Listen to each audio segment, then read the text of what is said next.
At this moment, there aren't any African-American canonized saint. A canonized saint is someone who have been acknowledged by the church as one who have been acclaimed into heaven by virtue of their good works, or example, or martyrdom. Anyone the church declare as made it into the kingdom of heaven and is canonized. Now, we also believe that there are saints who have not canonized, but we believe they're in the kingdom of heaven. Certainly my mom would be one of those. They have to claim somebody who's worthy to be a saint, and then somebody have to take up the cause, investigate the person, investigate the cause, receive miracles. It's a long process.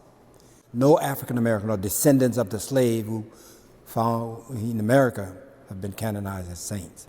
Now, there are black saints from Africa and throughout the world. Blessed Martin de Porres is one, but he was from Peru. Well, I don't know about the whole church, but the African American would be in total jubilation because we would have somebody who is a saint. Going to church, I never saw a black priest. I never saw black sisters. I never saw too many black Catholics. I think sometimes we believe that holiness is not for me. Holiness isn't for me because I don't see myself ever in the stained glass images in the churches or in the statues, in the paintings, in the artwork. I don't ever hear any stories told about holy African Americans. There's so much division, and there's always been division. I think that we need to acknowledge that there's always been racial division. I like to always go back from a historical viewpoint and acknowledge that this country was really founded on, and we hate to hear this, and it's hard to hear this, but on the slaughter of Native Americans, the indigenous peoples who were already on this land. And then it was built upon the enslavement of Africans, of black people. Looking at it from a spiritual perspective, in the gospel, Jesus prayed for unity in the body of Christ. He prayed for unity. In John 17, right before his passion, death, and resurrection, Jesus Christ prayed to the Father, I desire that they be one as we are one. And if Jesus wants unity, and if Satan is real, which we believe he is real, then what does he want? Satan then wants disunity in the body of Christ. And one of the ways that he's fostered disunity in the church, in the Catholic Church, has been through, in America at least, through the structures of institutional racism. It's because throughout the history of our church in America, this is the ugly truth of members of the body of Christ, is that all of us are sinners. You and I are sinners. We're all broken. The first priest, the first bishop of our church, Peter and James and John and Thomas, they were all sinners. They were broken. They betrayed Jesus. They didn't fulfill the first mandate to pray in the Garden of Gethsemane. Peter denied Jesus. They all abandoned Jesus. John came back, but he also abandoned Jesus one time. Thomas doubted Jesus. So leadership in our church has always been broken, has always been filled with very sinful people. The same goes for American leadership in our Catholic Church. Our first bishop in America owned slaves, and many bishops after him also owned. That's a grave sin. Many of our religious orders benefited from slavery. The Jesuits owned slaves, and many of our convents owned slaves. Georgetown University was built on the backs of slaves who were then torn apart their families. And in the Catholic Church, family is so important to us. The slaves were then torn apart from their families and sent to different places in the nation. And then, after slavery ended, we had the years of Reconstruction, where racial terrorism just continued to be manifested in a new way, where lynchings happened on a daily basis, where black people were being tortured and persecuted and imprisoned for, again, no other reason than because they were now freed slaves, freed blacks. And then Jim Crow was the new institutional law in our nation, and that lasted all the way until the 1960s. And then when the Civil Rights Act happened, it wasn't like the Civil Rights Act happened and all of a sudden every Catholic in America, every citizen of America had this huge healing and experienced reformation in Jesus and began to think with the mind of Christ and feel with the heart of Christ and say, we want everyone to be a part of our church. We want everyone to have access to sit at the table with us. We want everyone to have equal opportunities when it comes to education and healthcare and jobs and housing. No, the reality is still there were a lot of people who were formed under Jim Crow. And so what happened is then, because a lot of people still wanted to keep division as the norm, racist practices and policies were then established that were indirect. I remember I was invited a number of years ago to speak to a faculty at one of our Catholic high schools because there was a lot of racial tension because one of the students wrote a paper during Black History Month about why she hated black people. And her friends saw the paper, took a picture of it, and put it on social media. It went viral. And then all of a sudden, the news was talking about what's happening at this school. And so they called me, because I'm the co-chair for our Commission on Racial Harmony, to give a presentation to the teachers about what can they do. When I got to their school, I went to their adoration chapel. They have a chapel in the school, and I spent some time before Christ asking the Lord to just give me the words to say to these teachers, because it's a very important topic. And as I spent time in the chapel, I looked at the artwork in the chapel. And the school is very diverse. The school has black, white, and brown people. And in the chapel, the image of Jesus was white, Joseph was white, St. Michael was white, Mary was white. And the only dark image in that chapel was of Satan. And I just remember thinking to myself, like, what does this communicate? I guess I have a unique experience in the life of the church because I grew up in a Black Catholic community. Seeing clerics, priests of color, I remember Bishop Moses Anderson. Bishop Anderson carried himself with all of the grandeur of a bishop that one would think. We will celebrate Easter not just on this Sunday morning, but every day of our lives. I remember seeing that. And it's like, wow, they're black people, black men, black religious, they are bringing who they are. Oh, let the Son of God enfold you with his Spirit and his love. And for me, that was really mind-blowing. Black people have a particular call to the proclamation of the gospel. It's important that on a universal level, that communities of color are reflected in the church, not only in the hierarchy, but in the canon of saints. That these are people for the whole church. They have a story for the whole church. It is timely, because it's a reminder that this is not an issue of political nature. No, this is an ecclesial, gospel, Christocentric issue. We're dealing with Christ. We are a nation that has been making disciples, that have contributed to the tradition and the patrimony of the church, and the fulfillment of his command to make disciples of all nations. And it is time, it has been time, but it's time to highlight that, especially when sometimes in the church we are told that we aren't Catholic enough.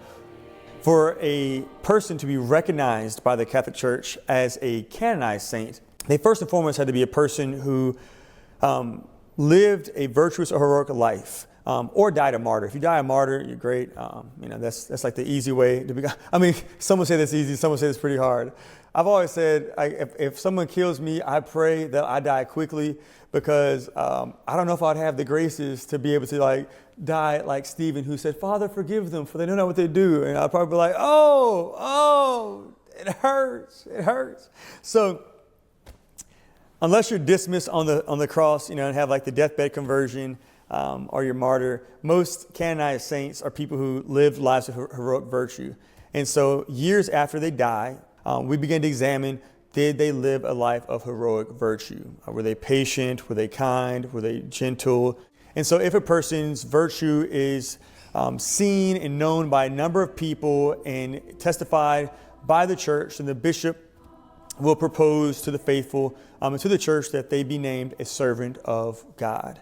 Once someone is named a servant of God, theologians and people who work in the Vatican and work for Rome for the cause of canonization, they would then begin to examine that person's life. They'll begin to examine that person's virtue and to see, look, I know y'all said they're very virtuous, but is there anything that we don't know? They examine all your writings, they examine your relationships, they examine, again, your virtue. And again, if they can testify and see that you were orthodox, you were not a heretic, you were in line with Holy Mother Church in all of her teachings, you were faithful, obedient to your vows or to your state of life vocation, then they would propose to the Holy Father that you receive the title venerable. And so a venerable person is someone who then the rest of the world will become more aware of, and not just your local diocese or community or nation. Other people will become aware of you and begin to ask you for your prayers. Say, hey, can you pray for my loved one who is sick, who needs a miracle? And so in order for someone to be blessed, be considered blessed by the church, be declared a blessed, which is the next step and the final step before sainthood,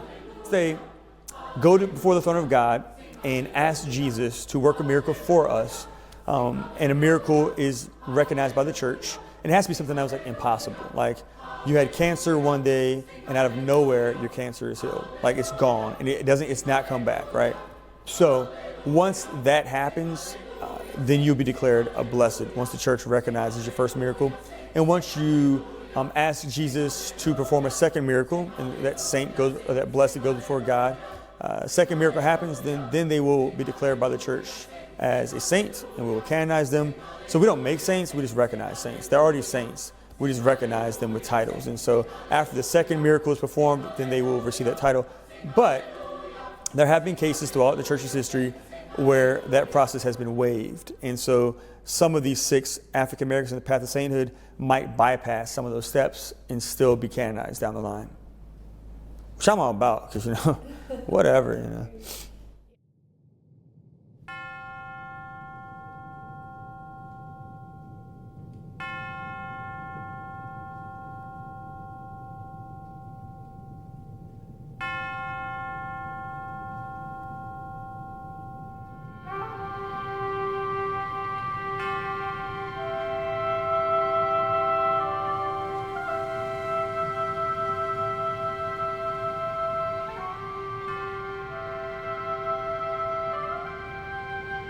I often say to people, or have said to people, when they come into a big church like St. Patrick's Cathedral, and they may feel a sense of alienation. Maybe they might even feel a sense of not belonging. Maybe they might even feel a sense of not being welcome. But I tell them that when someone might say to them, why are you here in one form or another? That you say to them, my brother's here. I'm here to see my brother. He is under the main altar of St. Patrick's Cathedral.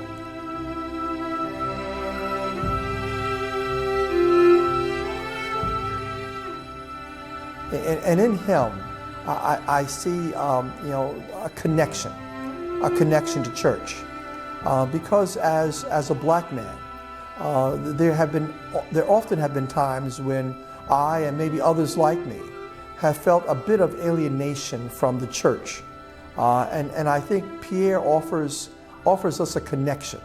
Take from that a sense that you belong here. This is your church as much as it is anyone else's. Pierre Toussaint is said by some to have been born in 1766. However, for enslaved persons, sometimes details, considered minor details of when someone was born, were not really recorded very accurately. So we don't really know exactly when Pierre was born in Haiti, but we're saying it's around 1766. At a certain point in the history of Haiti, things became very difficult, and the family, the Berard family, decided to move from Haiti, come to New York on a temporary basis.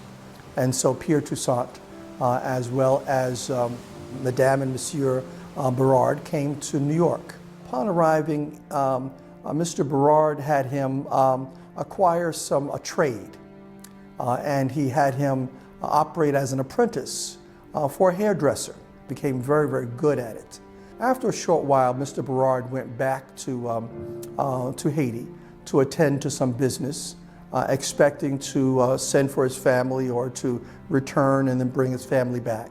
And at that point, I think even before he left, he kind of said to, entrusted his family to Pierre and said kind of take care of the family. When he returned to Haiti, he realized that things were much worse than he had thought, and much of his property and land was no longer. He was preparing to return to his family to New York, and in the process, during that time, he fell sick and died.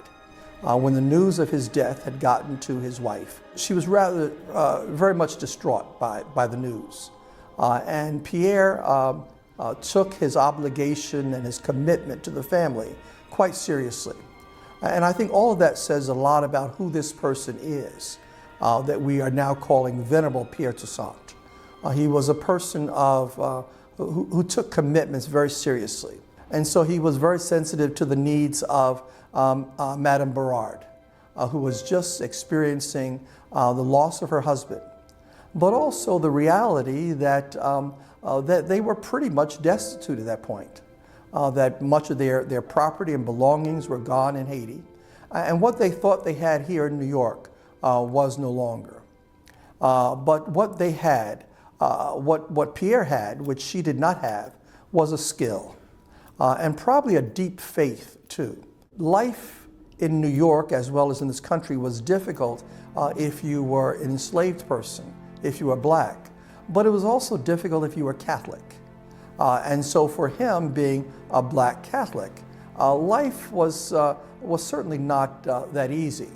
But he also recognized life as being difficult for Madame Berard, because she had no skills and she had no resources. And so what he did was he began to care for her. Quite an irony of circumstances, that the enslaved person is taking care of the enslaver. But that is what he did. And he did that out of a deep and abiding love for people, for her, and for his God, that he thought this was what the Lord was calling him to do. He was very, very good at providing. He took care of his growing business, doing hair, and he used those resources, those developing resources, to care for the family. And recognizing there were few people who knew the circumstance of Madame Berard. And he wanted to remain that way. He forewent a lot of things for himself, including the possibility of being a free man, in order to really play the role of the servant. We speak today about servant leaders, and Pierre was certainly very much that.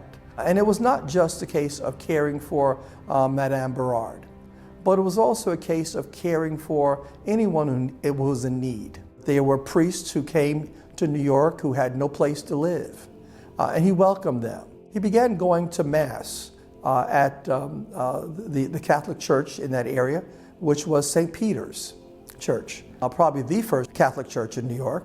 We're told that Pierre went to Mass daily, almost up until a few months before his death. Whether it was snowing or whether it was cold or whether it was icy, he would still journey to St. Peter's for Mass. We know that he did partake of the sacraments as often as he could, both the sacrament of the Eucharist as well as penance. And he was very faithful. He was very faithful in so many ways, the many acts of charity that he performed. And the word really got around that Pierre was someone who was very kind, very patient, very loving. The people who he interacted with in the course of his business as a hairdresser, many people would know that if you are either a hairdresser or barber even today, that those are occupations where people very often tell their life stories. They may sometimes tell more than they want to tell. And it was a great opportunity for him to share his faith with them. Many of these women who were not necessarily Catholic very much commented on the great faith of Pierre. He was not engaged in gossip.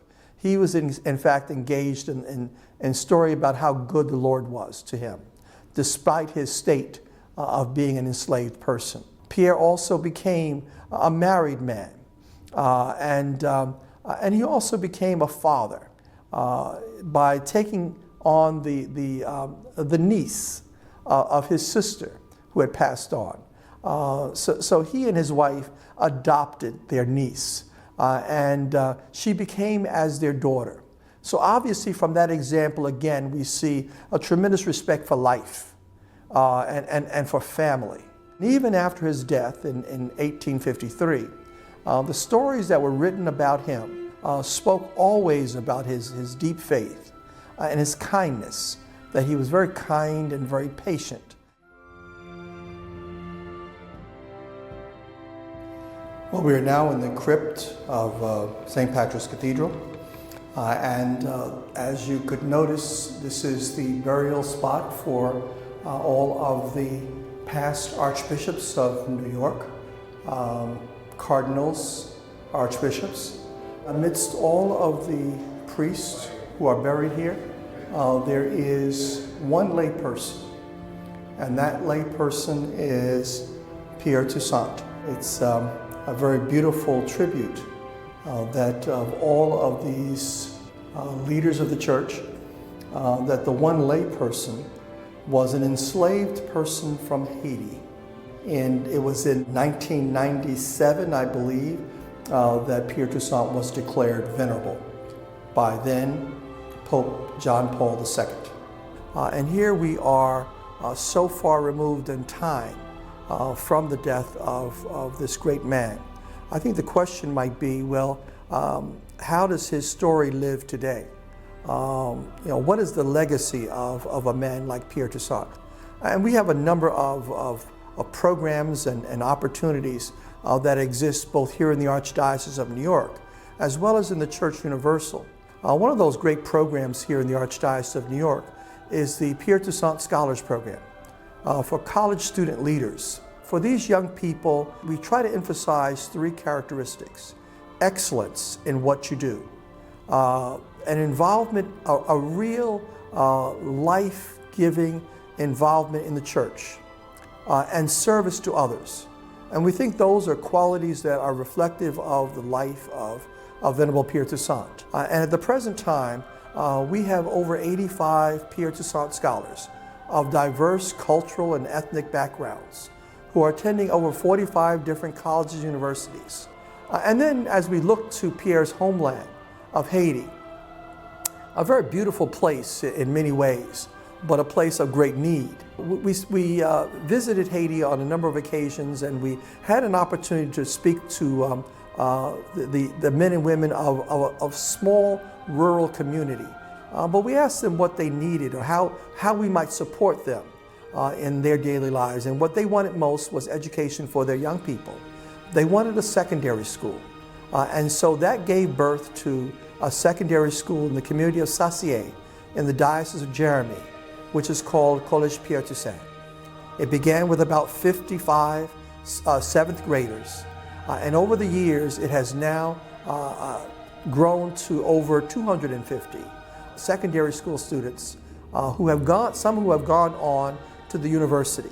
When we talk about someone who came from an enslaved state, someone who was a person of color, someone who was from a very, very difficult and challenging place like Haiti, I think we offer to marginalized people, people who are in some cases the victims of enslavement in various forms. We offer to them a sense of hope that the church recognizes their lives. The church recognizes their contribution or their ability to make a valuable contribution to church. And I think we send a message that is so desperately needed among so many people in our world, in this country and around the world, that, as I say, they are called to be saints.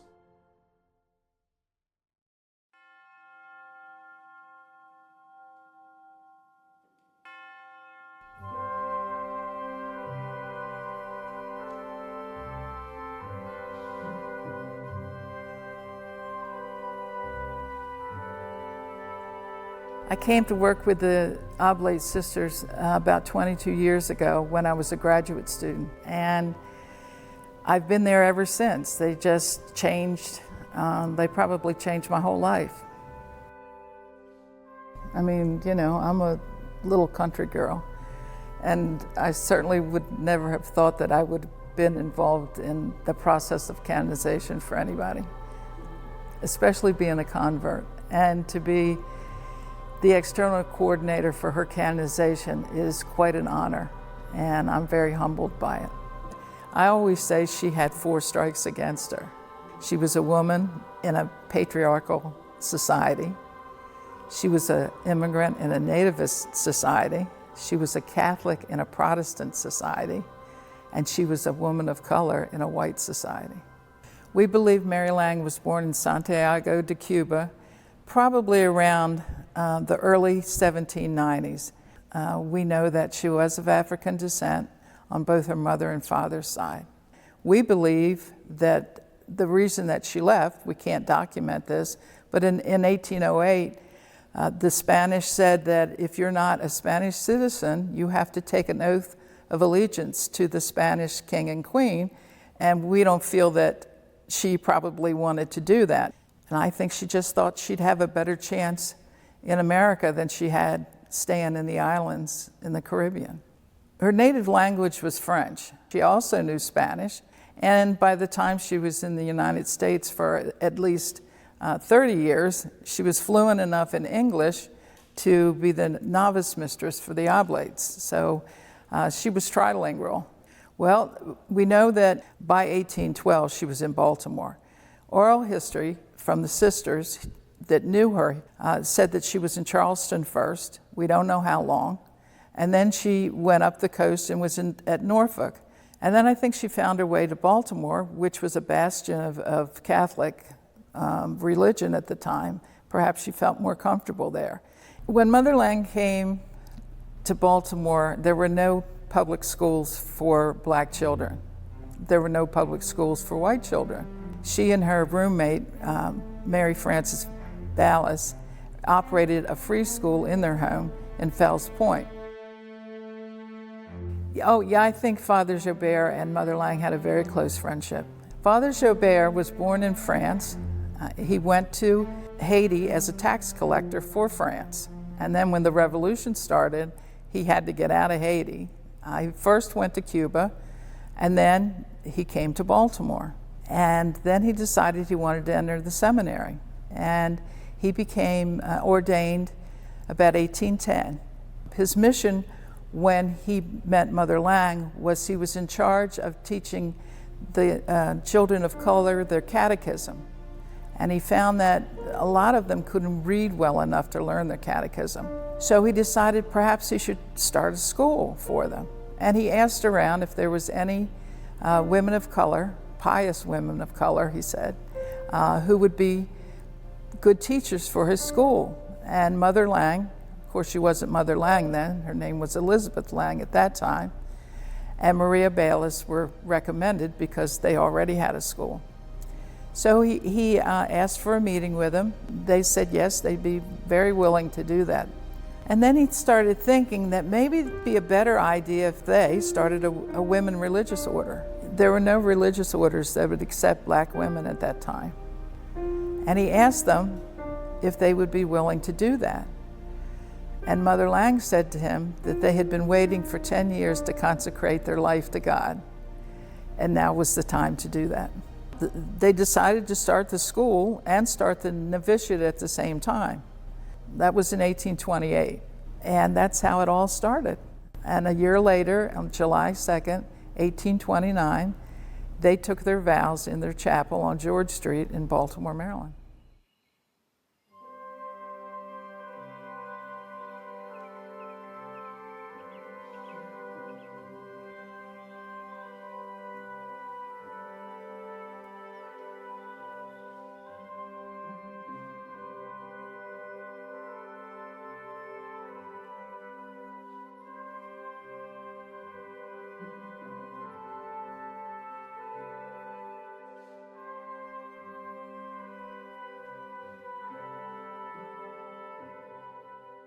Father Joubert wrote to Rome, and in 1832, the sisters were granted an okay to become an order of women religious.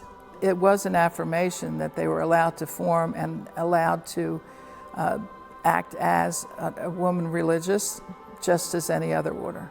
Their mandate was to teach children, and specifically children of color at that time. There was always a struggle. Many of their students couldn't pay tuition. The boarding students is really what kept the school going. Later on, they took in orphans, and that helped because they got help for the orphans, but always a financial struggle. And of course, they learned to live with racism. I mean, that was a matter of fact, so that was always a struggle too. In their annals, there's one instance that could have been racially inspired or it could have been religiously inspired. There was a lot of anti-Catholic sentiment during the 1850s. You know, that's when it was the time, you remember when they burned the convent in Boston, outside of Boston, convent, and they burned it. I mean, they were very anti-Catholic. Even in Maryland, which is a pretty Catholic state. Antebellum years were full of it. Nativist organizations terrorized some of the immigrant groups. They had a small mission in South Baltimore, and in one of the nights before the election, they had just moved into the house, and they came and banged on the door really hard, and it frightened the sisters. And then they came back and they knocked the door in. So the people across the street, it was a white family, took them in for the night, and they closed that mission down permanently after that. There was actually a worldwide pandemic of cholera that started in Europe, and by 1832 it found its way to Baltimore. And the Board of Health came to Father Joubert and asked him if some of the sisters would go and nurse the black patients in the poorhouse. And he told them he would ask them, but they were not committed to do that. Their mandate was education, but he would ask. So he did, and at that time there were 12 sisters. And he said, stand up if you'll go to the poorhouse to nurse. And all 12 of them stood up. And we know this from his diary, so we know that it happened. Well, they only needed 4, and Mother Lange was one of those 4. And none of them came back with the illness. Father Joubert was sick for maybe 2 or 3 years. They knew he was failing, and it's not mentioned what he died from or what the illness was. But when he died, it began several years of a very dark period for the sisters, because he was their ecclesiastical director, and he was also the liaison to the white community and to other priests and to the archbishop. So that was very difficult. So they were without a director for almost 7 years. The Redemptorists had come in the city, and they had gotten to know, the Redemptorists had gotten to know the sisters. And one of the young priests, Father Anwander, really fell in love with the order and what they were doing.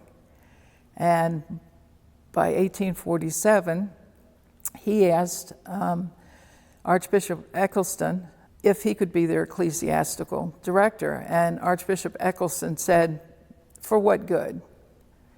He just thought that they should disband. He never said it. He never told them they couldn't take in new sisters, but he didn't do anything to support them. When Father Anwander finally convinced Archbishop Eccleston, he was elated to come to the sisters.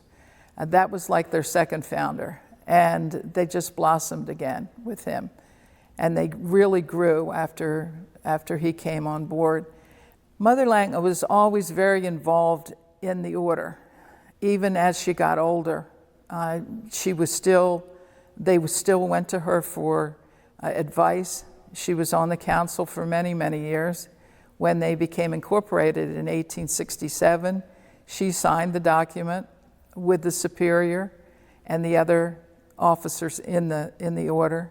So I think she was always, while not a superior in name, She was always highly respected and was highly sought after for her opinion. In the later years, probably the last 6, she was fairly infirm. It got to the point where they had to carry her into the chapel for communion and for service. And when the sisters could no longer do that, she was in her room and they would take communion to her. She did lose her sight eventually, or at least sight enough to be able to read or to do any kind of needlework.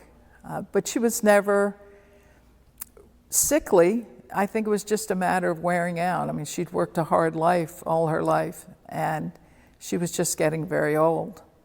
She died in 1882.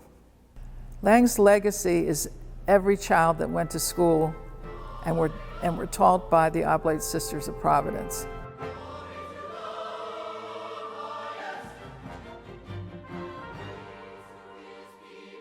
So this is the room where Mother Mary Lange lived, prayed, and died.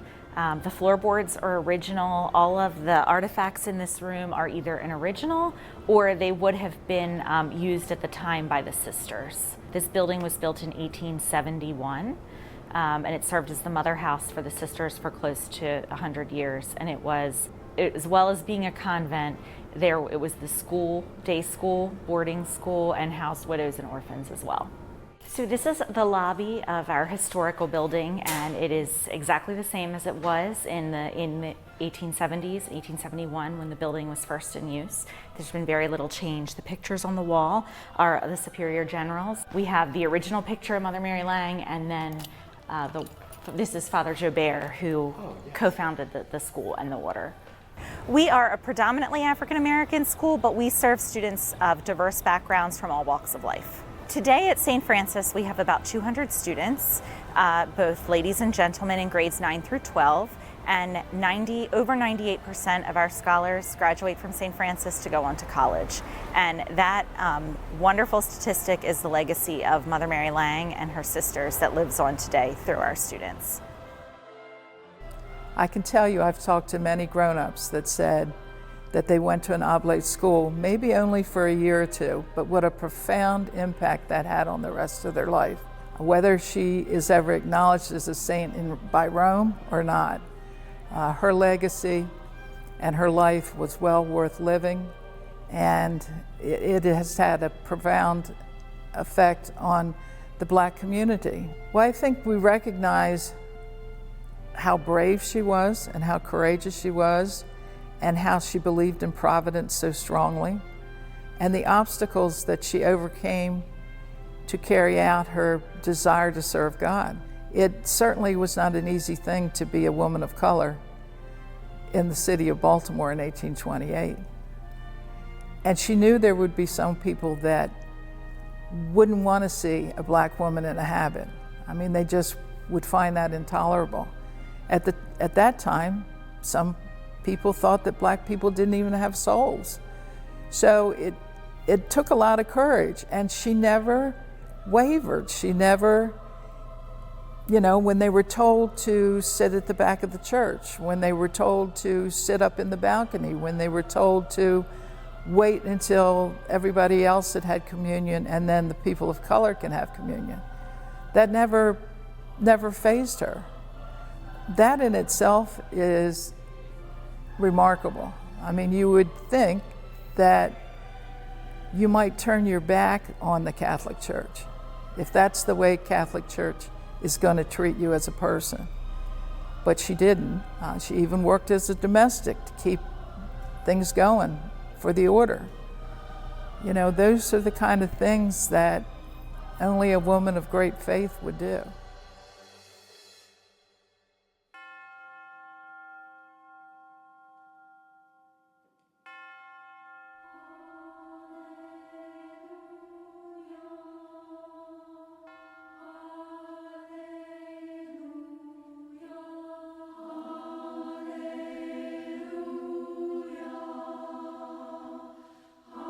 Henriette Delille gives us a model of how to endure suffering, of how to experience pain, of how to move forward in the face of obstacles.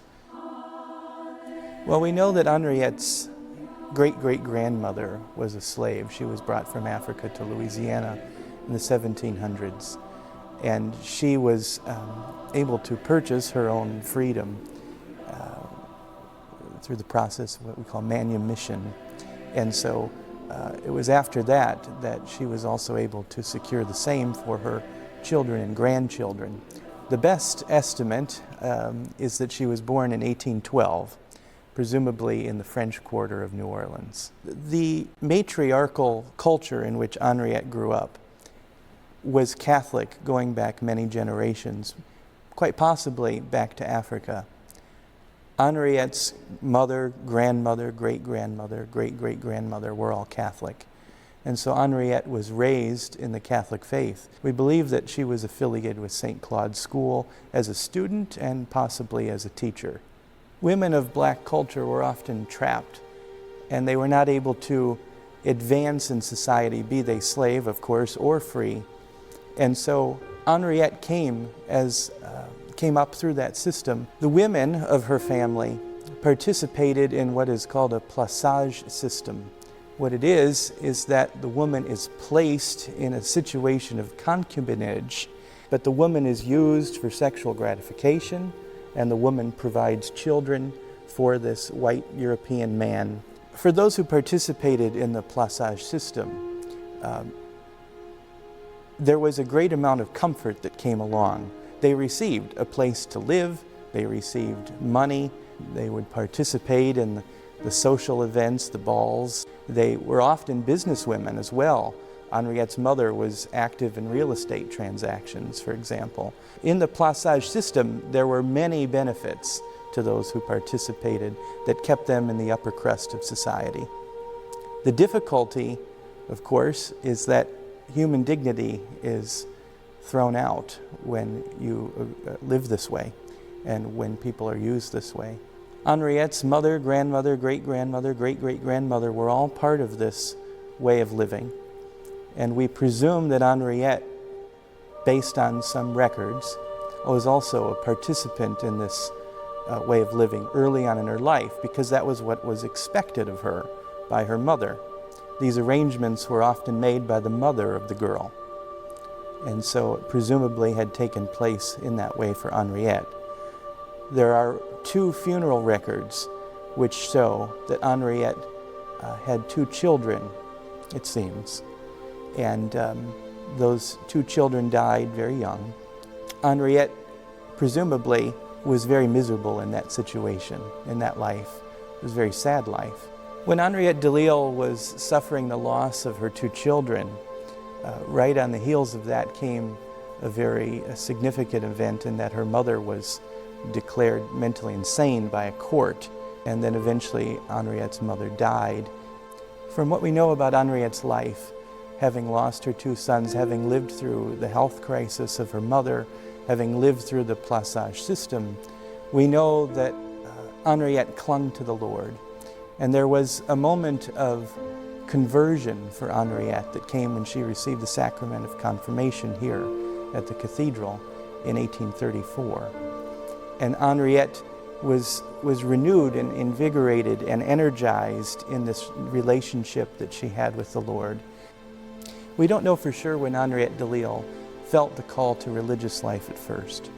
Could it have been when she was a student or a teacher at St. Claude's School? Could it have been when she was confirmed? Could it have been when she wrote in her prayer book in 1836 that she wanted to live and die for God? We don't know exactly, but we can see that step by step, Henriette Delille chose the path to follow that would bring her into fuller union with Christ as a consecrated religious. In Henriette's day in New Orleans, it was not possible for a woman of color to join a religious community. That's one of our very regrettable and sad aspects of American Catholic culture. Henriette, presumably, having felt the call to religious life, would have tried to apply to the nearby communities in her part of New Orleans, the Carmelites or the Ursulines. However, they would not have accepted her. And so, forced with that decision of how do I answer God's call, but the church isn't letting me, Henriette was able to move forward by founding her own religious community. It's a very sad thing. She shouldn't have had to begin her own religious community, but she did. And that's what's amazing about her. One of the few remaining artifacts that belonged to Henriette Delille, perhaps one of the most famous or the most famous, was a little prayer book about the Eucharistic Lord. Henriette wrote in the cover, "I believe in God, I hope in God, I love, I hope to live and die for God." That defines her life in so many ways. She expresses the core of Christian faith, faith, hope, and charity. But it's a commitment now to live and die for God, and of course for His people, that we see taking root in Henriette at that moment. So at first she gathered together some women of color in the neighborhood, and in doing so, she started a Christian sorority of sorts. Eventually a few of them moved in together and banded together a little more in service and outreach to the poor and to the enslaved people in the community. When Henriette Delille began her movement that eventually became the Sisters of the Holy Family, she was joined by her best friend, Juliette, and another friend named Josephine. So they were the first three. They were considered the first three Sisters of the Holy Family, and the Sisters of the Holy Family were born, and that was in 1842. After about a decade or so of pursuing religious life, Henriette was finally ready and accepted by the church to make private vows as a woman religious, the vows of poverty, chastity, and obedience. Those were made with Archbishop Blane in New Orleans at the old Ursuline convent, which was then the Archbishop's residence. There's a chapel there, St. Mary's Church, where she would have made those vows. Henriette Delille's mission for her new religious community was to care for the poor, for the enslaved people in her area. She had no great dreams of changing the world. She wanted to take care of those who were right in her own midst, who were forgotten, who were marginalized, who were abandoned, who received no love. And so she attended to the sick, the widowed, the orphaned, the needy, the homeless, anyone that she could help. She was there to lend a helping hand, but particularly aimed toward people of color, because those were the people who were totally left behind. When Henriette Delille's mother died, she was one of the inheritors of her estate. And with the money that she inherited, Henriette was able to build her first convent, which was near St. Augustine's Church in New Orleans. And it was from there that Henriette was able to have a nucleus, a base of operation, that she could really begin to transform the lives of the poor and the forgotten, of the abused and the abandoned. It was against the law at the time to teach enslaved girls to read or write, and Henriette defied that. Henriette also was active in bringing people into the sacramental life of the church. She is seen countless times in parish sacramental registers as a sponsor at baptisms, as a witness at marriages, and also assisting at funerals and helping bury the dead with dignity and keeping them in prayer beyond their burial. There was a yellow fever epidemic in New Orleans in 1853. At least that was the worst year, in which 8,000 people died. And Henriette and her sisters were available and ready and willing to assist the victims of that horrible scourge on this city. One of the first movements of charity that Henriette began was taking care of the sick and the infirm, particularly those that had no one else to take care of them. At one time, a very severely debilitated man was brought to her home, and she and her companions moved out so that he could be taken care of there. So there was a great tradition within the Sisters of the Holy Family to provide nursing home care for individuals who needed it. And Henriette's movement in this direction helped the sisters establish what it remains as the oldest active Catholic nursing home in the United States. We can see from historical records that Henriette's health was weak. She suffered a great deal with her health. We know that because over the period of a few years, she made 3 different wills. So we don't know exact details about Henriette's health, but we do know that she was very sickly.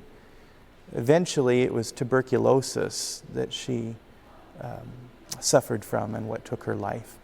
Henriette Delille died on November 16, 1862, while the city of New Orleans was under occupation from Union troops, and right there in the middle of the Civil War, with great racial tensions tearing apart the city and the country, this woman of color yielded her soul to the Lord as a child of God.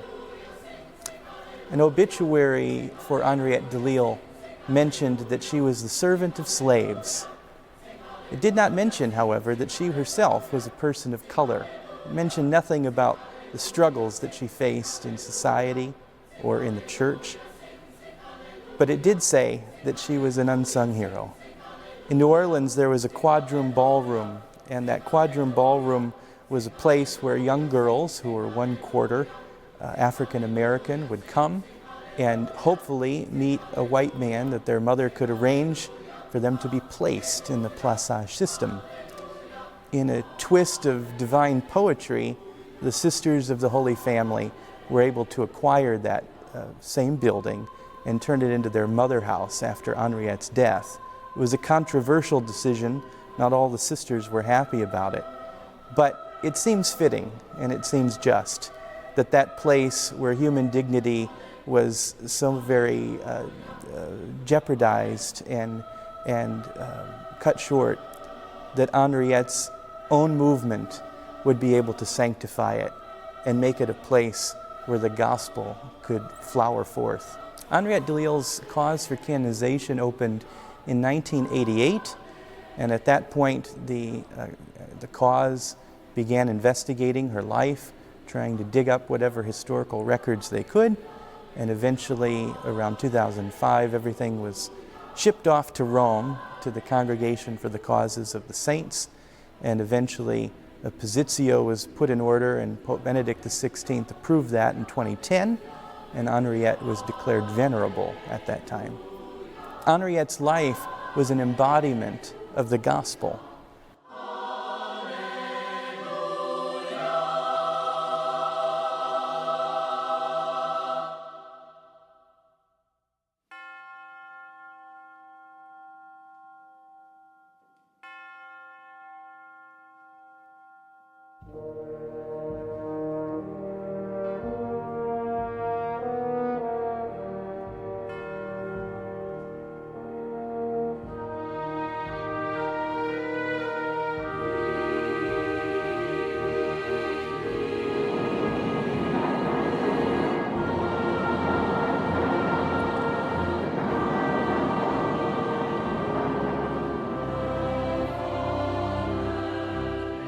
Well, I've gotten to know Augustus Tolton quite well, as if he was living even today. I talk to him every day, every other day. It's almost like you're trying to champion your brother and do something with his life and be something, and be someone who is a credit to himself and to others.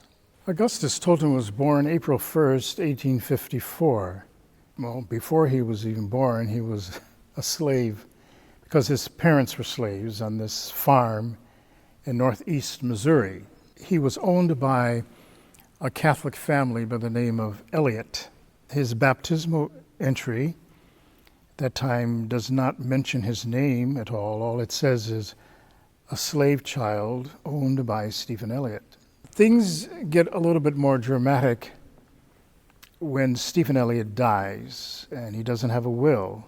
Stephen Elliott's wife had to sell the farm or divide it up between natural inheritors and others who would purchase this or that, slave machinery, animals, even the slaves. Augustus's mother, it seems as if she feared that she could be taken away from her children or her children from her. So she devised this plan to run. Missouri was a slave-holding state, and of course, divided by the Mississippi River, you had Illinois on the other side, which was a free state. So there are many slaves who tried to navigate across the mighty Mississippi River. Some made it, some did not. Some were killed en route to that, some drowned in the river. As you can imagine, it was a daring escape, moving at night and hiding during the day and picking food from fields and shrubs and that sort of thing, and trying to keep a babe in arms quiet, where noise traveled at night. If it wasn't for that daring escape on her part, we never would have heard of him. She ended up in Hannibal, Missouri at one point, and she was accosted by some slave catchers. And almost as if a deus ex machina, God intervening, some Union troops came on the spot and found her with these catchers. Mrs. Elliott had already paid a certain amount of money to a guy by the name of Toussaint to go after them and to bring them back. The Union troops had reminded these catchers that they were standing on Union soil at the time, wherever they were standing, and they commandeered the slaves and took them. They took her to the shore of the Mississippi River, and they found this dilapidated boat on the shore with one oar, and they told her, "Ma'am, this is as far as we can go. You have to take it from here." So they put her in the boat with the 3 children, and she began rowing across the Mississippi River. This was at night. But the people who had captured her at Hannibal were not entirely satisfied with what took place. So they began shooting at her with their muskets as she was crossing. And phenomenally, they missed. But she spent the rest of the night rowing until she got to the shore of Illinois. She received further instructions from helpers to get to Quincy. Quincy was a town that was kind of pro-slavery and anti-slavery. There was a small black community that was made up largely of escaped slaves, freed people, and she was taken in by an elderly woman who saw her and knew exactly what it was all about and took her and the 3 children in. Like many young people, he had certain benefactors and others in Quincy who saw to his education, even though he had a rough path getting educated in Quincy. There were schools who received him and others who rejected him because of his race.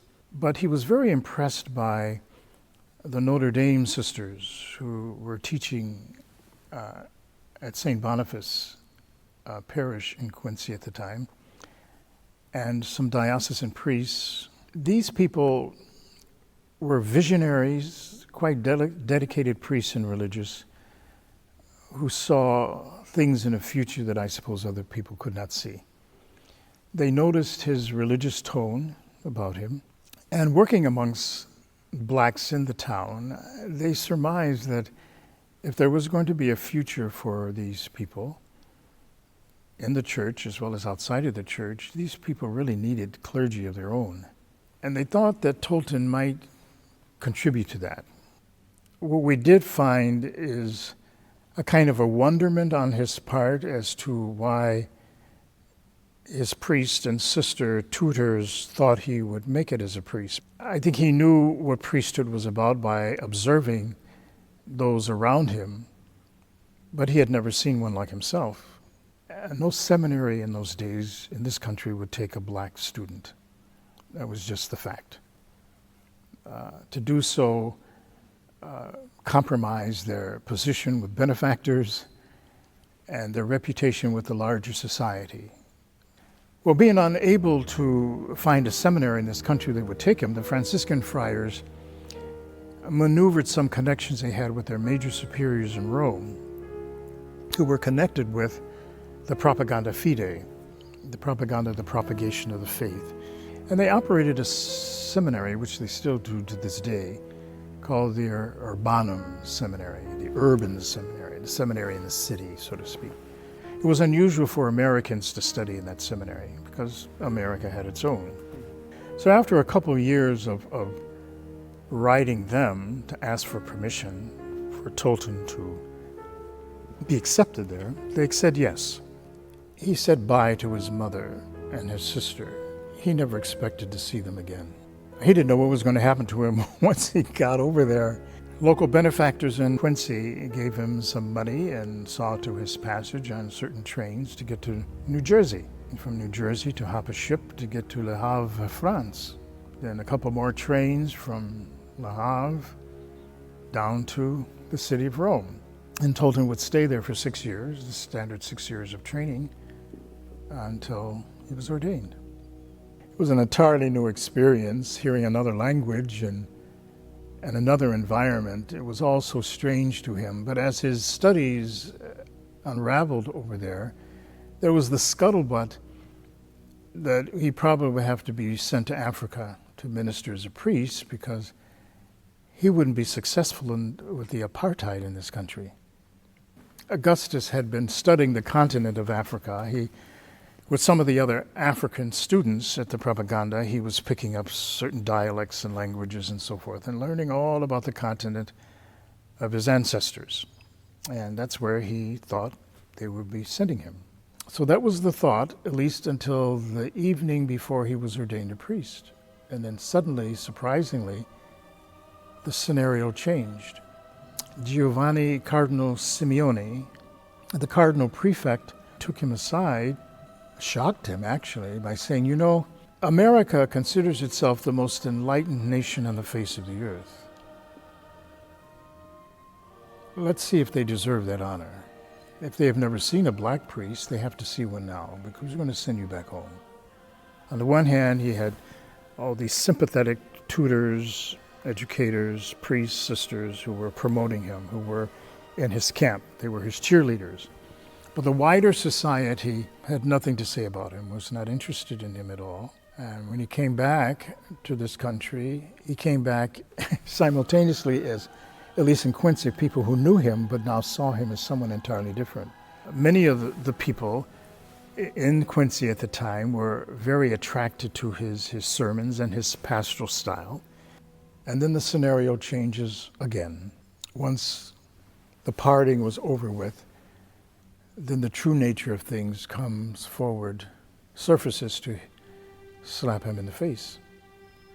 A priest by the name of Michael Weiss found out that certain of his parishioners were attending Tolton's masses.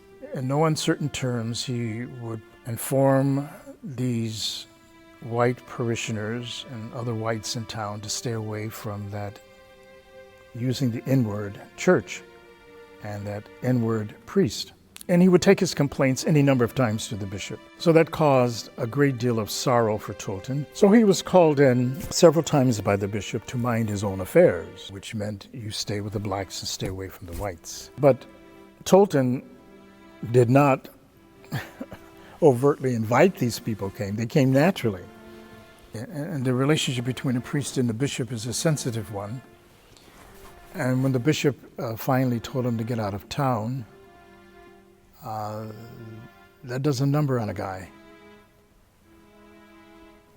Because as a priest, you're not your own agent. You're very much dependent upon your superiors. Without that bishop's support, you're nothing. But as it was, Patrick Fian, who became Archbishop of Chicago, had heard about all of the hullabaloo that was going on in and around Tolton, and invited him to come to Chicago, because at that time there was about 60-some blacks worshiping in the basement at St. Mary's Church downtown Chicago. That's where his ministry started officially. That mushroomed in the course of about a year and a half to about 600 people. Then the Archbishop invited him to consider laying plans for a church for black Catholics.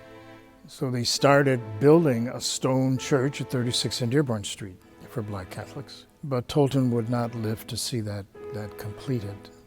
The first week of July of 1897, Chicago suffered about 10 days of extreme heat, about 103, 105 degree temperatures.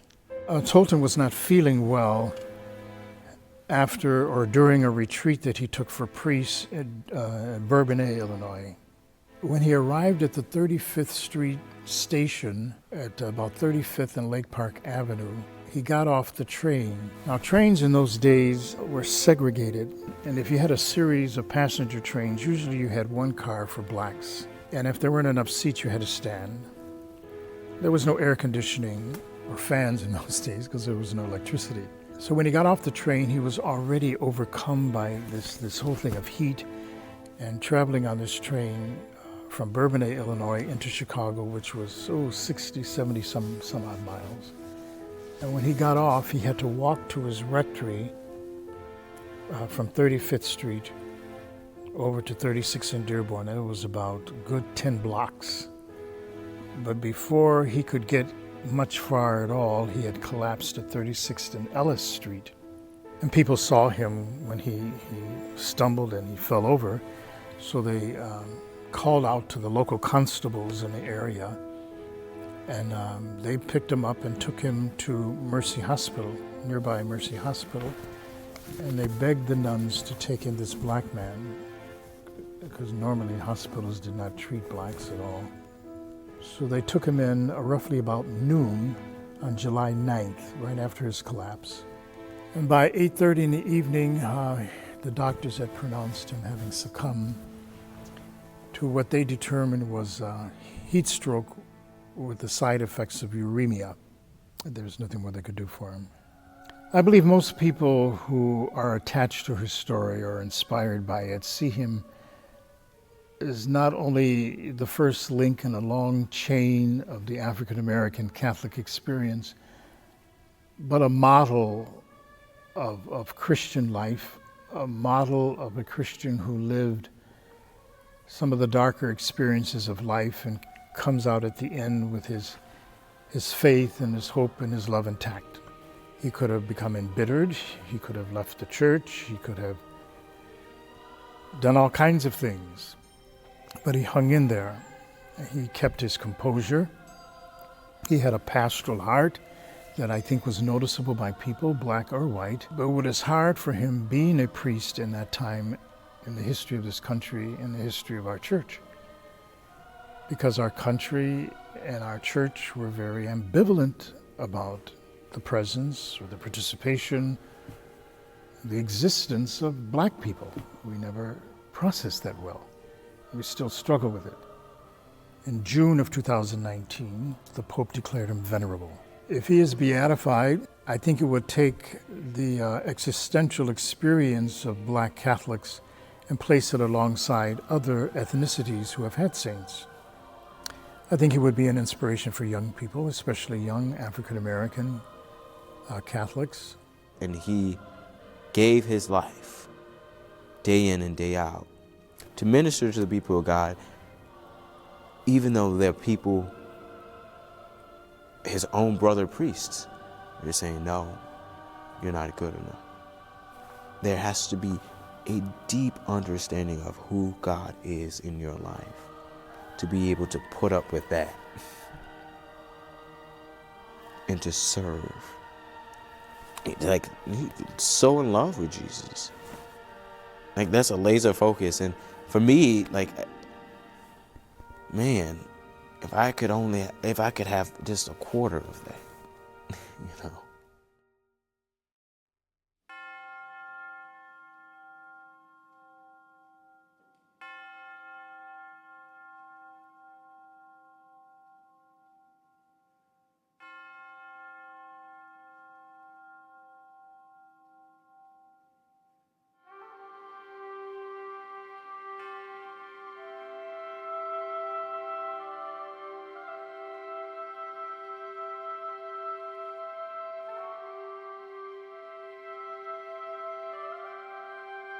The servant of God, Julia Greeley, is a woman that was deeply and madly in love with the Lord Jesus and his most sacred heart. She was born in Missouri, I believe, right, Father? You need to tell what you know. Okay. Yeah, I don't know where she was born exactly. The day she was born, she was asked that question one time, actually in a court trial. She was asked under oath, when were you born? She says, I don't know, they never told me. So Julia Greeley was a former slave, She was not able to read or write, and so she couldn't record her own history. So from what people have told us, it seems to be that as a young girl, she became sick one day, and she stayed in from the field, and her mother stayed in to take care of her, and her mother, the slave owner, did not want her mother taken off for the day, and he came in and actually beat her with a whip to get her to get back out of the field, and the little girl was hiding behind her mother, and as the whip came back, it caught Julia in the eye and blinded her. But right before the war ended, the Missouri legislature passed its own act of emancipation, and so she would have been emancipated in 1865, unless she may have escaped. We don't know. There's so much we don't know about her. Even as a free woman, there were unfortunate misunderstandings and discriminations that continued to subsist in that time. Well, she had been working for a family in St. Louis after she got off of the slave farm, and she went to St. Louis, and she worked there for about 9 years. It seems that some of the other people that were working in that house kind of gave her some trouble, and she asked her employer if he'd write out here to the sister that was in Colorado and ask her if she could come out and work for her, and that's what brought her to Colorado. A woman that Julia worked for introduced her to the Catholic faith, and Julia was always very grateful to her. Mrs. Gilpin was actually involved with the cathedral here, and I think sang in the choir and so forth, and she encouraged Julia to join the church. Later on, people said, the Gilpins should have given you some money maybe. She said, they gave me a lot more than money. They gave me my faith.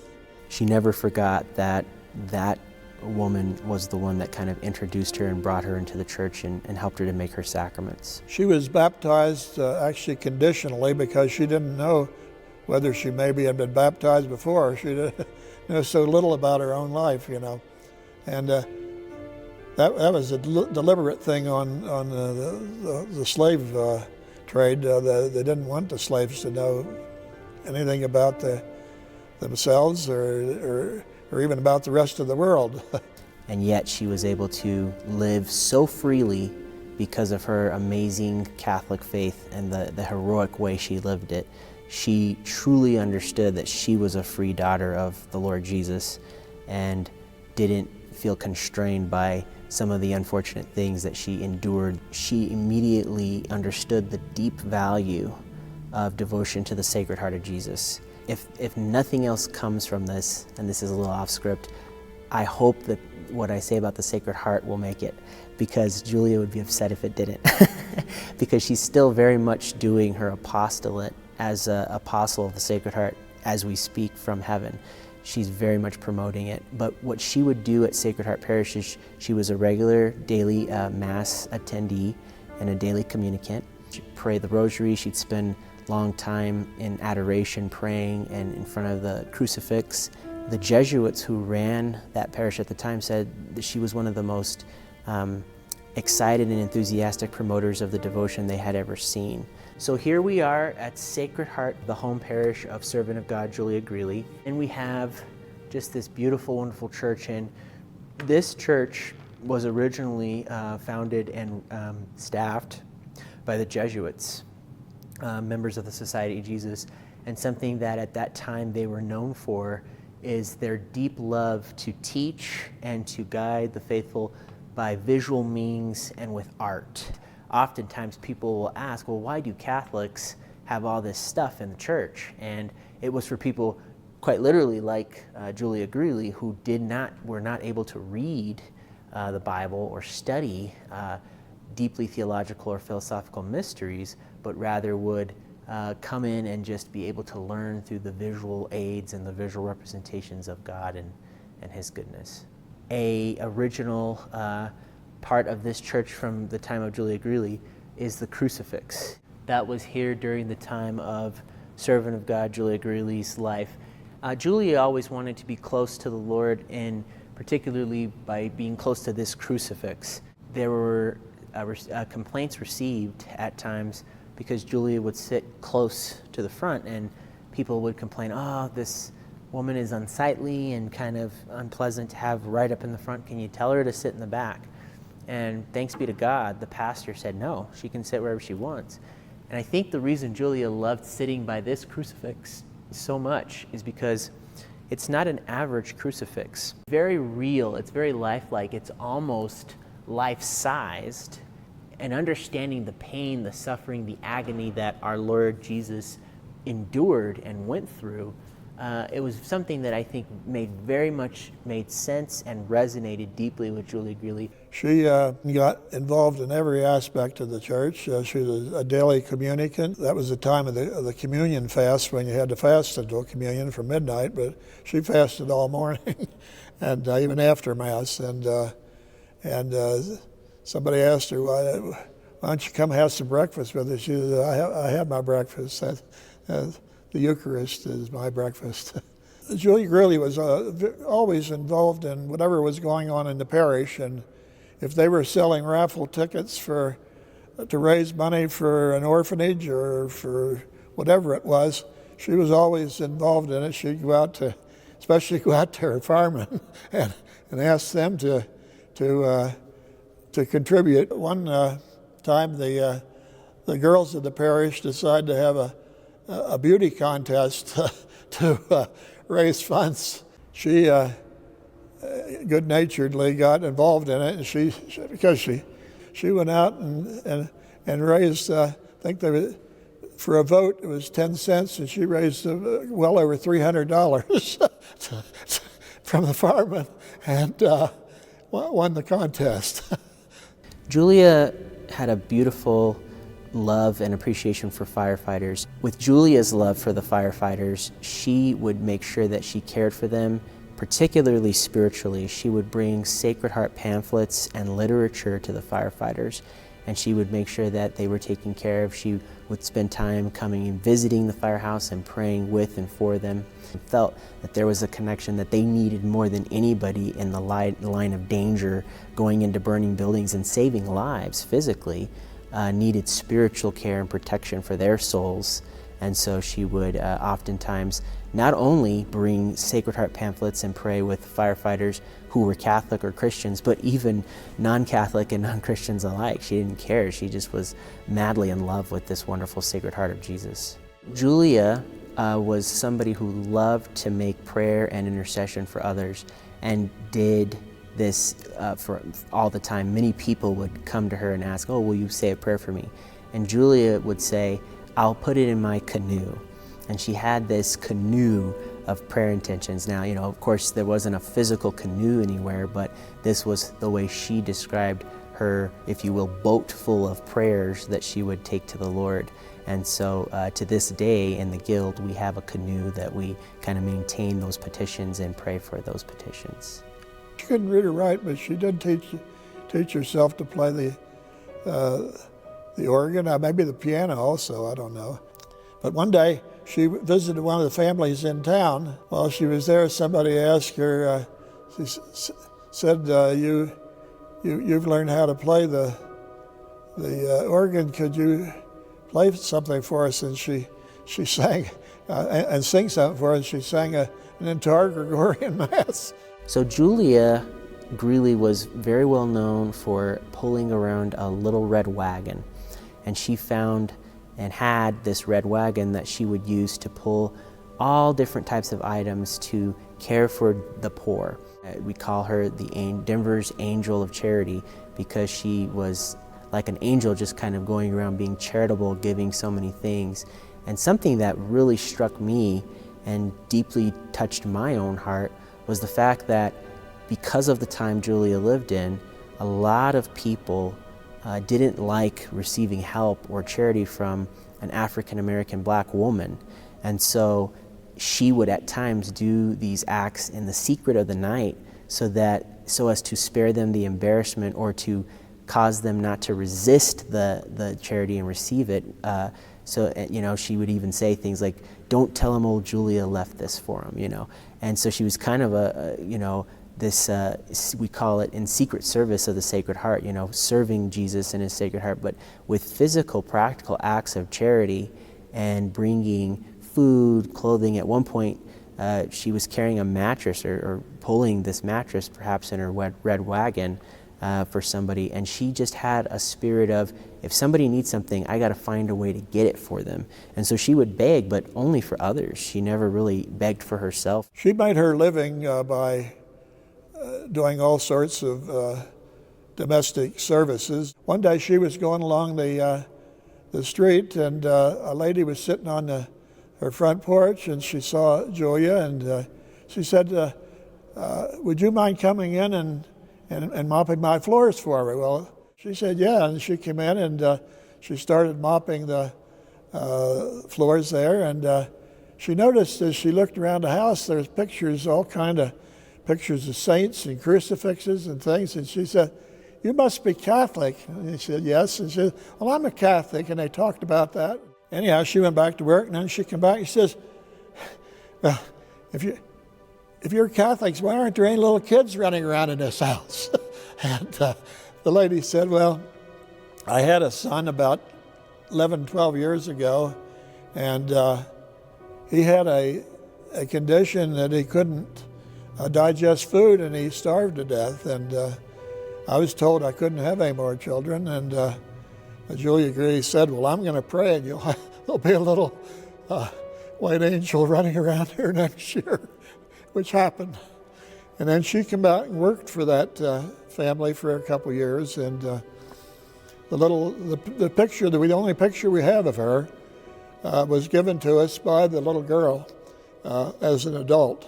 So Julia did struggle with arthritis, and I think the more she advanced in years and towards the latter part of her life, it was hard on her. But again, Julia wasn't somebody that cowered at physical penance or in the face of physical asceticism. Being so deeply in love with and devoted to the most Sacred Heart of Jesus, died on the feast of the Sacred Heart of Jesus. And I don't think there's any coincidence to that, because again, being such a devotee to the Sacred Heart, it makes perfect sense that it would be her heart and it would be on the feast of his heart.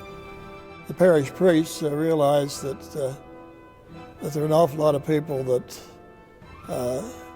thought she was special, and nobody knew how many there were, but they laid her out in this little chapel, and almost immediately a huge crowd of people showed up. She was buried to Mount Olivet Cemetery, where some people had bought a spot for her, since she had earlier given her own burial spot away to some person who had none. The place where she was originally buried was maybe about 15, 20 miles from here, out on the edge of town, and in a huge cemetery where you'd have a hard time finding her grave to start with.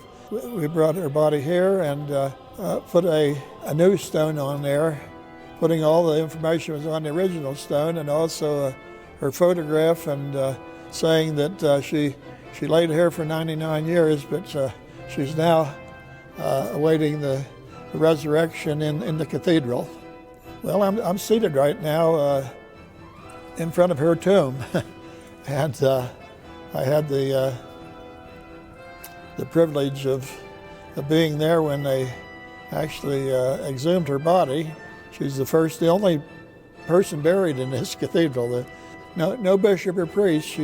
She's the only person buried in this church. The canonization of Servant of God Julia Greeley, for me personally, would have so many impacts. It would be so wonderful because I have come to know and appreciate Julia Greeley as a dear and personal friend. But I also think that for me personally, there would be a sense of reverence for somebody like Julia, just a very simple and humble woman who I think was highly educated in the school of the Sacred Heart and the many beautiful teachings of God's love, God's mercy, God's passion, God's pain, God's suffering, God's charity, and all the rich beauty that one can draw from the most Sacred Heart of Jesus.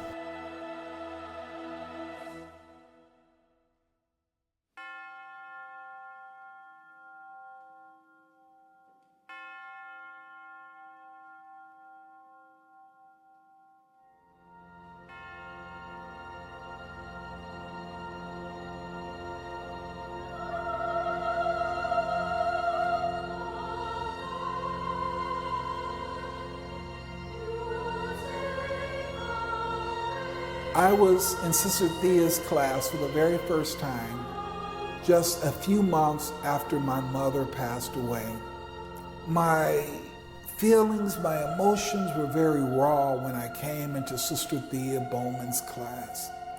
And I remember sitting there and the subject of eternal life came up. And all of a sudden, as she was talking, I began to cry. She noticed it, and so she came around the big table that all of her students were seated at. And without missing a beat, she was teaching, still talking, but came close to me and put her loving arms on my shoulder. She started singing, "Sometimes I feel like a motherless child." And that just opened up the floodgates. And I began a very loving relationship with this saintly woman, Sister Thea Bowman, who would become my mother here on earth. Thea Bowman was born on Wednesday, December the 29th, 1937. Thea was the only child born of Dr. Theon Bowman and Mrs. Mary Esther Coleman Bowman. She was the apple of their eye. She was their joy, brought so much grace into their lives. The Franciscan Sisters for Perpetual Adoration, they were opening up a new mission there in Canton, Mississippi. And so she became Catholic by going to the school. She came home one day and she said at 9 years old, "Mom and Dad, I'm going to become Catholic." Growing up, she felt lonely. She was an only child. And so she had a good friend that she knew, and unfortunately there was tragedy in their home. Their home burned down. And this young girl was named Doris. And she begged her parents, "Can Doris come and live with us?" And so the Bowmans talked to Doris's family, and they took Doris into their home. The Bowmans were not Catholic, but Thea was Catholic, and she really, really loved her faith. And so having Doris in her room, they would pray the rosary, they would read books, and having Doris with her was a joy to Thea. The Bowmans were so happy to have Doris as a playmate for Thea that they told Doris's parents, "We're going to send Doris and pay for Doris's Catholic education so that she could also go to school with Thea." As a result of that connection, Doris herself became a Catholic. Thea was witnessing to the Catholic faith even as a child. When she was growing up, she witnessed the poverty of her classmates going to Holy Child Jesus School. And she noticed that at lunchtime, there were children who had nothing to eat. And she would readily give her whole lunch to those in her classroom without food. But soon enough, Mrs. Bowman found out that Thea had been giving her lunch to these poor children. And so each morning they would get up early and make peanut butter and jelly sandwiches for all of the students who had nothing to eat.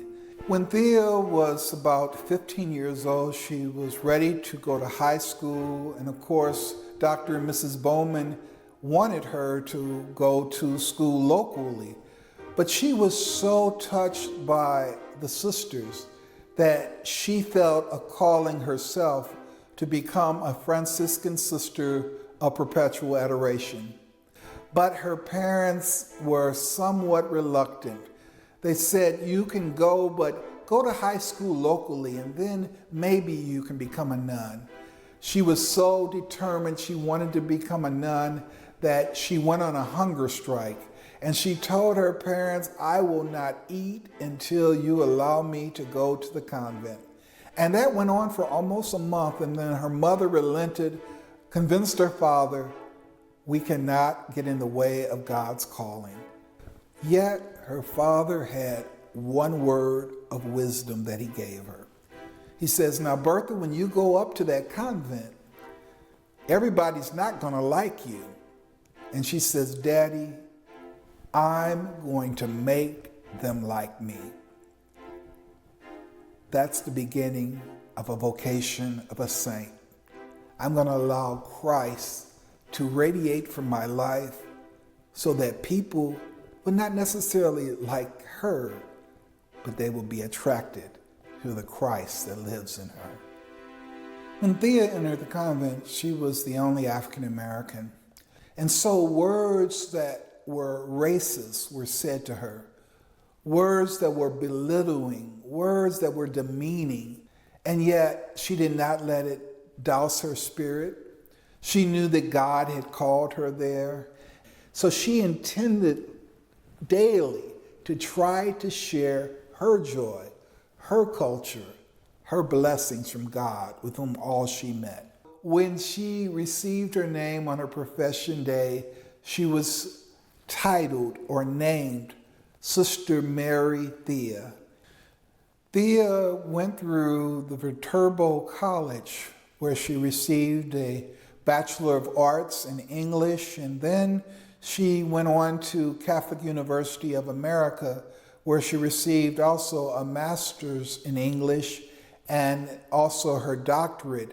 So while she was in Washington, D.C., shortly after the assassination of Reverend Dr. Martin Luther King in 1968, she was invited to speak to the students of Howard University. When she was there, she said to them, Dr. Martin Luther King is no longer with us, but you are. Will you lead us? Will you speak for us? Will you stand for us? We need you now, and you have to share your gift. When Mission Day occurred on a particular year, she opened up her notice, and Sister Thea was just thrilled because it said, Sister Thea Bowman, you are being missioned to Holy Child Jesus Catholic School in Canton, Mississippi. Thea was going home. And when she came back home to Canton, there was a fire burning in her. She knew that she would have to teach these children in order so that they could truly be free, their minds could be free, their bodies could be free, their souls could be free through education. Now, I met Thea when she taught me at the Institute for Black Catholic Studies. That was between the years of 1985 and 1988. She spoke about what it meant to be Black and Catholic. And that touched me to my very core because being one of the only African Americans in my seminary formation, I assimilated. I tried to be someone whom I was not. And she convinced me and persuaded me through that encounter, through her speech, that you are a child of God. And not just a child of God, but you are a Black Catholic child of God. As Thea became so aware of the many gifts that God had given her, and as she went out to sing and speak and evangelize, she became noticed. We had a waiting list. We could not even accept all of the students that wanted to come and learn from this sister. In 1978, Thea realized that her parents, especially her mother at the time, had become gravely ill, and she needed to be there, to be in Canton. And so she asked her superiors if they would allow her to go back home and to care for her aging parents. And Thea was very intentional about making sure her parents was well taken care of, making sure they had food and that they would make it to their doctor's appointments. She knew that as they took care of her, she had to give all the love and affection back to her parents in their final days. The year 1984 was very tragic and harrowing for Sister Thea Bowman, for it was that year that she found out while her parents were home sick, her father homesick, and her mother in a hospital room, found that she had a lump in her breast and found out that she had breast cancer. And she wrote once that when I told my mom that I had breast cancer, and even though she couldn't speak, she knew that her mother understood because her blood pressure shot up. Thea's parents passed just months apart from each other. And Thea had a decision to make. Either fight to live or to accept that she was going to die, and possibly soon. And so Thea decided, I'm going to live until I die. She would say, I'm going to live fully until I die. She says, yes, I pray that God would heal my body, and if he heals my body, thank you, Lord. But she says she believed that if God wouldn't give her what she asked for, God would give her something better.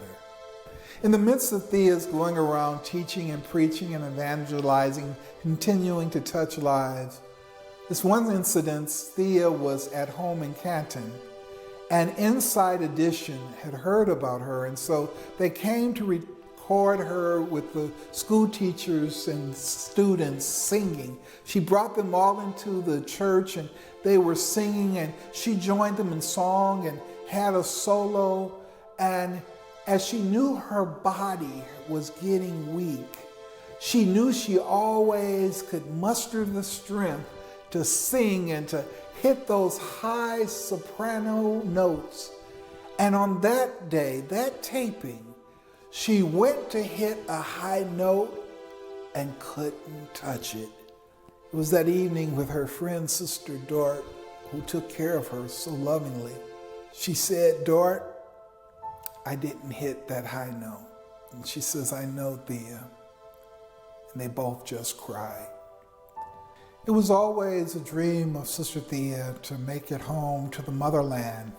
And though she didn't want to ask her community to pay for the trip, her close friends knew that she really wanted to go. So they started a letter writing campaign, and money poured in to send Sister Thea to the motherland. She wanted to be reconnected with the land of her ancestors, with those whom she never even knew, but who came from that sacred space, that sacred land. On her ventures to Africa, she would have her friends who were traveling along with them to take baggies, and they would take dirt from the ground. She says, go and get me some dirt. And they says, Sister Thea, why are we bringing this African soil back to the United States with us, and you want us to keep it? She says, I want you to keep it because when they bury me, I want you to take this African soil and have it commingled with American soil. I want to say that on my grave, I am buried beneath African and American soil. Sister Thea had been invited to speak to the United States Conference of Catholic Bishops, something that no other woman, let alone African American woman, had addressed the full assembly. She began that talk by singing. Sometimes I feel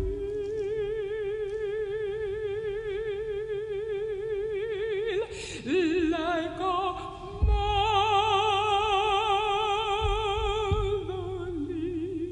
child. Sometimes I feel like a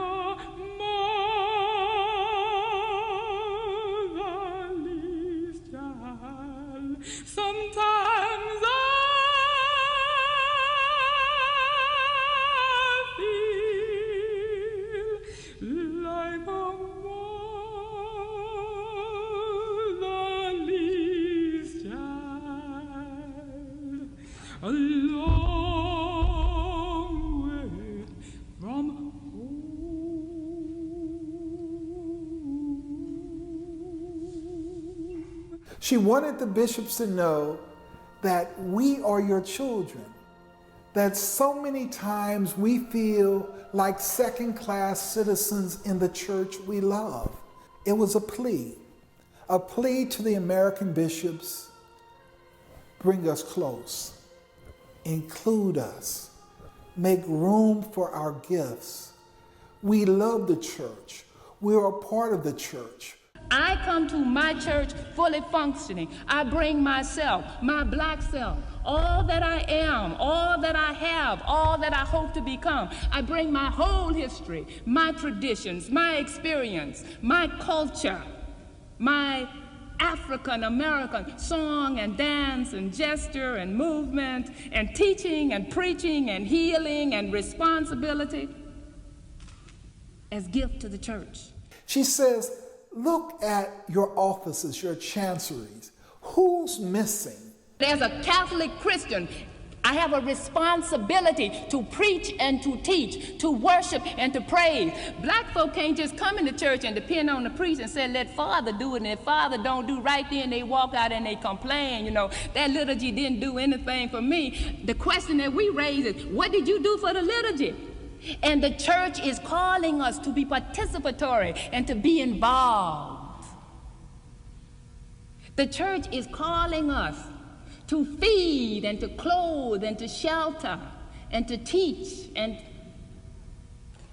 your job to enable me, to enable God's people, black people, white people, brown people, all the people, to do the work of the church in the modern world. We have men who are ready and able to be Catholic bishops, and yet you call just a few.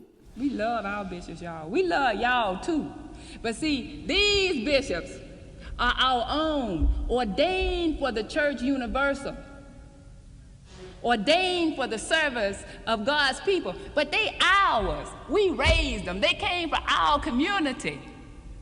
And in a unique way, they can speak for us and to us. And that's what the church is talking about, indigenous leadership. The leaders are supposed to look like their folks. Ain't that what the church says? In January of 1990, Thea knew that the end was getting near. She had canceled all of her speaking engagements. Her breast cancer had metastasized to bone cancer, and it was now in her brain. I've often been asked, how does it feel to be taught by a saint? I'm a priest today because of her. She was so sick that she was not able to attend my ordination. And in July of 1989, a month after my ordination ceremony, she wanted to see me and she beckoned for me to come to her. And she says, I'm so sorry I missed your ordination. I says, I understand, sister, you couldn't make it. And that moment, as her wheelchair was in the center of the aisle of Holy Child Jesus Catholic Church in Canton, I knelt down before her in the middle of the aisle. And I said, sister, since you couldn't be there, would you please bless the priest that you helped to form? And Sister Thea reached out her frail hands. She blessed me, and she blessed my priesthood.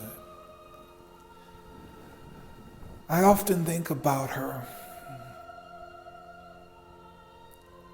and I realize that I was taught by a saint.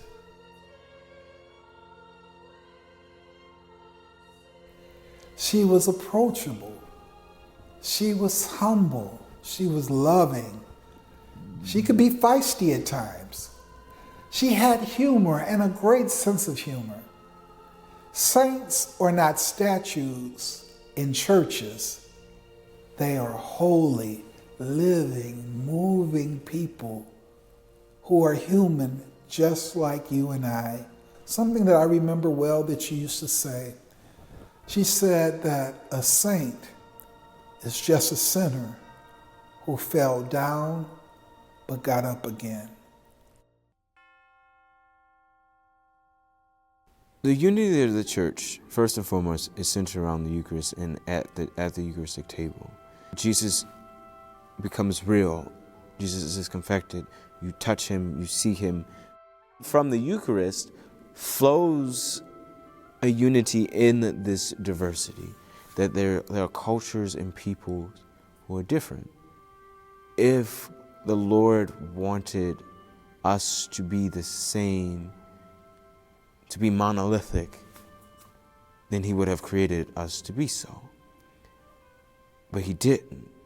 He created us in different shapes and sizes and colors, and that itself is unifying, because we each have a place, we each have a part, a role in revealing who God is. By faith, we know that we have a place, but there's that human aspect in us of to be affirmed, that today I get to contribute to such a rich history rooted in Jesus Christ. That fires people up. Yeah, I want to be a part of something like that. Yeah, I can do that. And I have examples that look like me, who understand my story, who speak like me, who sing like me, who move like me, who understand. Isn't that what when we look to the saints, right? We are drawn to the saints because there's something in their story. There's something in their sanctity. There's something about their lives that touches me, that draws me closer to Jesus Christ. To have saints, canonized saints from our community, I think would totally draw so many people to the Eucharist. And that's what Jesus longs for. And I think many of us in the Catholic Church, even unintentionally, are putting up a lot of unnecessary barriers for people to live in and abide in a relationship with Jesus and the sacraments life of his church. So it would be a huge gift if one of the 6 African Americans on the path to sainthood becomes a canonized saint in our lifetime. To be black and Catholic still, though, often feels like being a second or third class citizen of the Holy City. You know, Bishop Jim Life said long time ago that black Catholic Christians will be second-class citizens of the church until they take their places. America is undergoing a racial reckoning. There's so much violence against black bodies. We have poverty, lack of good education, mass incarceration, police brutality. We must come together. We're all God's children. We're children of God. God loves each and every one of us, and each and every one of us have value. We have esteem, and we must always respect one another and love one another. Or we can stay comfortable and say, you know what, it's not my problem, I don't care. Which I think quite often, more often than not, is the case with many people. I'm too busy, I have a lot on my plate, I have a family I'm taking care of, I have drama in my own family, I don't want to go out and make disciples of all nations. Even though that's the Great Commission that Jesus Christ gave us in the gospel, was to go out and make disciples of all nations, and not just some nations. If I don't want my Bible study to look like heaven, and how does heaven look? Well, John saw heaven in the book of Revelation. And when he saw heaven, he saw people from every different race, nation, and tongue. If I don't want my Bible study to look like heaven, if I don't want my rosary group or my adoration chapel or my church community, if I don't want my family to look like heaven, then maybe heaven's not for me.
no, no.